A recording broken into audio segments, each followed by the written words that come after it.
doctor Himanta Biswa Sarma ডাঙৰীয়াৰ বলিষ্ঠ নেতৃত্ব আৰু উদ্যোগত অসমত দ্বিতীয়টো সংস্কৰণ খেল মহাৰণ আয়োজন হৈছে আৰু আমি খুব আনন্দিত গৌৰৱান্বিত যে সমগ্ৰ অসমৰ ভিতৰত দৰং জিলাই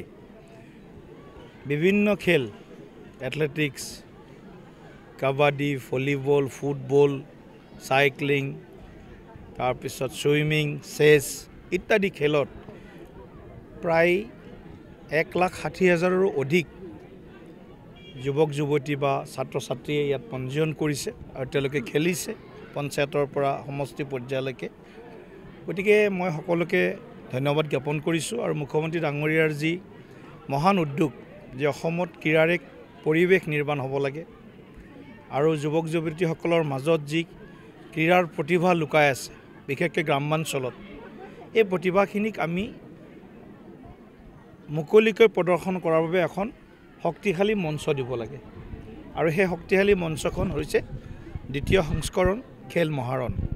গতিকে মই আমাৰ আজি দৰং জিলাৰ অন্তৰ্গত দলগাঁও সমজিলা বা দলগাঁও বিধানসভা সমষ্টিত প্ৰায় 15 শতাধিক খেলুৱৈ সমষ্টি পৰ্যায়লৈ নিৰ্বাচিত হৈছে গতিকে সেইসকলৰ খেল আজি আনুষ্ঠানিকভাৱে আৰম্ভ হ'ল আৰু মই সকলোকে শুভেচ্ছা দিছোঁ অসমৰ ভিতৰত দৰং জিলাই এই খেল মহাৰণ দ্বিতীয় সংস্কৰণত দ্বিতীয় স্থান লাভ কৰিছে পঞ্জীয়নৰ সংখ্যায় গতিকে আগন্তুক দিনত ৰাজ্যিক ভিত্তিত যি প্ৰতিযোগিতা হ'ব তাতো দৰং জিলাই ভাল স্থান লাভ কৰক তাৰ বাবে সকলোকে মানে উৎকৃষ্টতম খেল প্ৰদৰ্শন কৰিবৰ কাৰণে যিসকলে নিৰ্বাচিত হ'ব তেওঁলোকলৈ মই